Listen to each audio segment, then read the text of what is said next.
E o BG de hoje começa com um incêndio, olha, que destruiu várias casas no bairro Salgado Filho, região oeste de Belo Horizonte.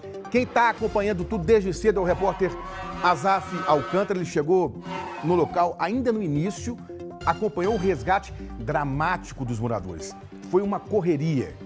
Azaf, bom dia. Como é que está a situação agora por aí? Oi, Laí, bom dia para você também, bom dia para todo mundo. Olha, Laí, primeiro a minha impressão aqui, impressão minha da nossa equipe, há muito tempo a gente não via cenas tão angustiantes, desesperadoras, porque, pessoal, a gente estava indo gravar, a gente estava passando pela Avenida Tereza Cristina, aqui na região oeste, fazer uma outra matéria, e vimos o início de tudo. Acompanhamos todo esse incêndio, uma situação assim complicadíssima. Assim que nosso carro de equipe de reportagem começou a se aproximar, os moradores começaram a gritar, pedir socorro, pedir ajuda. Estava tudo ainda muito no início. A gente acompanhou então os resgates dos moradores. Tinha uma mulher grávida, muitos idosos, animais domésticos. Acompanhamos toda esse início de incêndio e que rapidamente se alastrou muito. Não vou me alongar aqui não para mostrar para vocês que no momento a gente está num trabalho de rescaldo, pessoal. Aqui é uma região conhecida como Vila Ambrosina, no bairro Salgado Filho, região oeste da capital. As imagens do Eduardo Diniz mostram aí para vocês. Tudo começou neste terreno, neste local aí, ó, que ele mostra para vocês agora ao vivo. É uma casa muito grande, de 3 pavimentos, e nos 2 últimos pavimentos funcionava um terreno, um ferro velho, na verdade. Funcionava, então, nesses 2 últimos andares, um ferro velho. A gente percebe, ó, tem telhas, tem janelas, vidros, muitos materiais recicláveis, e tudo começou aí. Segundo uma moradora, os moradores estão contando assim que eu cheguei, que esse terreno já estava interditado desde a semana passada. A Prefeitura de Belo Horizonte esteve aqui no local, interditou este galpão.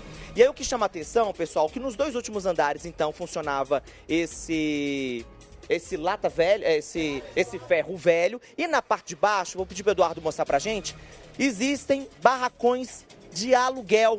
Tem uma casa ali, ó, por sorte a casa, essa que a gente mostra ali agora, ó, é da dona Geralda, e o que atingiu ali foi só fumaça.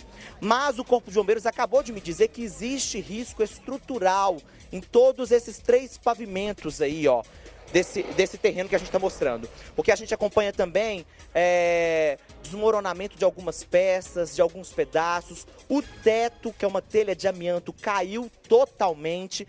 A gente vê, além de muita fumaça, também tem muita água, porque os bombeiros conseguiram acessar agora há pouco o 2º pavimento e o 3º pavimento. Então existe aqui várias frentes de trabalho do Corpo de Bombeiros, que é um trabalho delicado quando se fala de um beco, de uma vila, um trabalho também que envolve uma mata bem aqui ao lado, que agora há pouco, olha, ainda está saindo fumaça, porque bem ao lado desse imóvel, gente, tem um terreno aqui baldio, e a gente está numa época de seca, atingiu também essa mata. E considerando que é uma vila, né? O senhor pode falar com a gente? Olha, a gente está ao vivo aqui então com o Tenente Brant, acabou de acessar aqui o fundo aqui de uma casa da dona Marília, que gentilmente cedeu pra gente. Tenente, fica aqui pertinho de mim. Obrigado, viu? A gente acompanhou isso. Hoje, pessoal, o incêndio começou por volta de 8h50. Às 9 horas, nossa equipe de reportagem estava passando ali na Tereza Cristina, e eu já falei com a equipe, volta, é incêndio. E aí a gente acompanhou toda a situação, muitas explosões dentro daquele terreno. Tenente Brant, boa tarde, por protocolo, né? Uma situação muito complicada. Qual que é a frente de trabalho neste exato momento? Nesse exato momento, com os focos de incêndio já controlados, né, já confinados, nós estamos procedendo uma fase que a gente chama da fase de rescaldo. Então, o rescaldo é uma fase bem delicada, nós estamos executando de uma maneira bem meticulosa para possivelmente, né, encontrar vítimas. Felizmente, desde o início dos nossos trabalhos até o momento, todos os civis foram evacuados com sucesso. Deixa eu só repetir isso, então. Que notícia boa, gente. Olha só, uma informação que a gente estava tentando buscar desde o início, mas estava tudo muito recente. Não existe vítima, não tem nenhum ferido, graças a Deus. Exato. Por essa razão, nós estamos realizando um rescaldo bem meticuloso para, eventualmente, né, torcemos para que não ocorra isso, mas eventualmente, né, encontrar vítimas, por isso desse cuidado com o rescaldo, para realmente eliminar essa possibilidade. Existe um risco ali estrutural, claro que a Defesa Civil de Belo Horizonte vai vir até o local, mas pela experiência do Corpo de Bombeiros, existe um risco estrutural ali do imóvel? Olha, sempre existe um risco inicial, né? Para ter uma informação precisa, é preciso a avaliação de um engenheiro, de um responsável técnico, né? A Defesa Civil já foi acionada, vai deslocar para cá para poder fazer essa avaliação. Então, como você tinha perguntado, né, nesse momento agora a gente está realizando esse trabalho de rescaldo, procurando deixar a cena segura para atuação tanto da perícia da Polícia Civil quanto da perícia do Bombeiro Militar. Tenente, logo quando a gente chegou, que a impressão minha e da nossa equipe, eu acho que tem uma dificuldade no trabalho de vocês por ser um beco, né, uma comunidade, uma vila, e também pelo imóvel, segundo os moradores, funcionava um ferro velho que já estava desativado há cerca de uma semana, inclusive pela Prefeitura de Belo Horizonte. E aí, quando a gente fala de ferro velho, gente, são esses elementos, esses materiais altamente inflamáveis. Isso, claro, prejudica muito o trabalho de vocês. Sim, né? Torna o trabalho mais desafiador, né? Tanto para o acesso de combate às chamas, né? E também desafiador no sentido de que um foco inicial ele se propaga de uma maneira mais rápida, tendo em vista a falta de isolamento que tem entre as residências, né? Como bem mencionado, né? Trata-se de uma vila, né? Não sabemos precisar com exatidão quantas residências, quantas famílias residem no local, mas o fato é que essas variáveis tornaram o trabalho bem desafiador. Felizmente, as viaturas chegaram prontamente, né? Iniciamos o trabalho o mais rápido possível. Iniciamos com essa frente de trabalho aqui por cima, então logo acessamos pela parte de baixo, né, pela Tereza Cristina e combatemos o incêndio em duas frentes, né, como é visto aí, foi controlado com sucesso. Tenente, vamos chegar aqui pertinho só para acompanhar junto com o tenente agora em tempo real, ao vivo, pessoal. Olha só, então, como eu disse, né, é um terreno muito grande, é um imóvel muito grande de 3 pavimentos, 2 últimos pisos. Funcionava então um ferro velho. A gente vê uma casa bem aqui de baixo, que é inclusive da dona Geraldo, eu entrevistei, e ela falou que tinha alguns gatinhos, um gato com outros 6 filhotes. Ela ficou muito preocupada, mas eu consigo perceber daqui, pelo menos, que a casa tá segura. Olha, eu vejo os fornos, micro-ondas, uma fritadeira elétrica, um fogão. Parece que essa casa tá segura, a princípio. Nós procuramos realizar o combate da maneira mais célere possível, justamente para poder preservar as demais residências, né? Diminuir os danos aí. Com relação a animais, a gente evacuou também gatos, cachorros. Então, a informação inicial, como eu mencionei, né, é sem vítimas. A gente tem uma noção de quantas casas foram atingidas ou ainda não tem esse número? Não temos esse número. Nós avançamos no terreno, né, são diversos cômodos, como eu mencionei. É difícil precisar, às vezes um cômodo trata-se de uma residência, né? O número exato é complicado traçar no momento. Além disso, tem um outro risco, tenente. A gente falou que bem ao lado do imóvel tem esse terreno baldio aqui. Eu cheguei, assim que eu cheguei, ainda não tinha pegado fogo. Mas, pessoal, pela imagem do Eduardo, você vê que é o restante dos entulhos que estavam na casa que caíram, mais uma mata que já pegou fogo. E vocês conseguiram controlar. Eu tô vendo um militar de vocês do lado de lá, ó, perto de uma mata. A gente tá num tempo seco, né? Nós temos aqui uma frente de combate, né?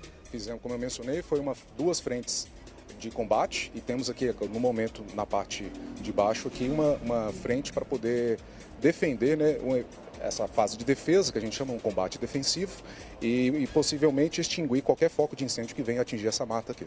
Tenente, a gente presenciou aqui as chamas muito altas, o calor era possível de sentir onde nós estamos agora, inclusive, e muitas explosões. Teve uma explosão que foi muito forte, a gente ouviu daqui, os moradores saíram gritando, parece que tinha um botijão também. Sim, a informação que a gente tem de fato, houve a explosão de um P13, né, um botijão de gás, os demais foram retirados. Tenente, o senhor me acompanha até da parte de fora ali, no beco, só para eu mostrar para o pessoal que está em casa, assistindo a gente ao vivo, lá também, me acompanha aqui, mais uma vez, agradecendo a dona Marília, que gentilmente cedeu aqui os fundos da casa dela, está aqui, quero conversar com a senhora também, me acompanha aqui, por favor. Mas, tenente, só para a gente mostrar a entrada desse beco, o que dificulta muito, pessoal, o trabalho do Corpo de Bombeiros também. Olha só, as mangueiras estão todas aqui, tem muitos moradores, por segurança, né, a guarda municipal está aqui, polícia militar, bombeiros, interditou toda a entrada deste beco aqui na região oeste, da Vila Ambrosina, justamente por segurança das pessoas. E a gente presenciou, estou vendo ali uns moradores que gritaram muito, falaram: Azaf, minha filha, Azaf, minha avó. Então foi muito angustiante essa cena. E isso aqui dificulta bastante, né? Eu queria, Eduardo, chega aqui perto da gente, tem uma outra frente de trabalho aqui dos militares, a gente vê as mangueiras no chão, tá ainda bem úmido. Esse carro, inclusive, gente, que o Eduardo tá mostrando para vocês agora, ajudou ajudou bastante. Sabe por quê? Deixa eu mostrar pra vocês. Olha só, ajudou muito porque assim que eu cheguei, tinha 3 policiais militares ajudando no resgate das vítimas. Eu não posso me aproximar, tá pedindo pra você aí, mas deixa eu só apontar aqui, Eduardo, vem aqui comigo, por favor, Dudu. Olha só, tá vendo esse carro, pessoal? Esse carro serviu de trampolim para que os militares, os 3 militares que chegaram aqui prontamente, conseguiram tirar. Onde aquele senhor tá passando, ó? No desespero, aqui tudo estava pegando fogo. Olha o poste como é que tá. Ali onde os militares também estão em cima, isso tudo pegava fogo no momento. Então, os moradores e os militares retiraram as pessoas, uma grávida, alguns idosos, cachorros, por esse muro de gabião. E o muro de gabião, como é muito alto em relação ao chão, eles usaram o teto do carro para retirar essas vítimas. A gente percebe a dificuldade, os moradores se enfrentaram aqui para conseguir socorrer, né, tenente? Exato. Mas o acesso foi dificultado no início, né, mas obtivemos sucesso. Né? Tanto é que o incêndio foi confinado com sucesso em pouco tempo. Parabéns, Corpo de Bombeiros. O tenente está pedindo para a gente se afastar um pouquinho aqui, Eduardo, só por segurança. Vamos afastar aqui. Olá aí, essa é a situação do momento, um momento de rescaldo, então, do trabalho dos militares. São quantos militares aqui envolvidos, tenente? Cerca de 20 militares. 20 militares. Volto com você aí, Laí, para a gente mostrar outras cenas que nós separamos bem no momento que chegamos, né, exatamente. Laí? Mas olha, ainda há muita fumaça, uma fumaça que é tóxica principalmente. Os moradores estão em segurança. A notícia boa é essa, gente. Não tem ferido. Todo mundo saiu com vida, todo mundo tá salvo, não tem ferido, graças a Deus, né, Laí?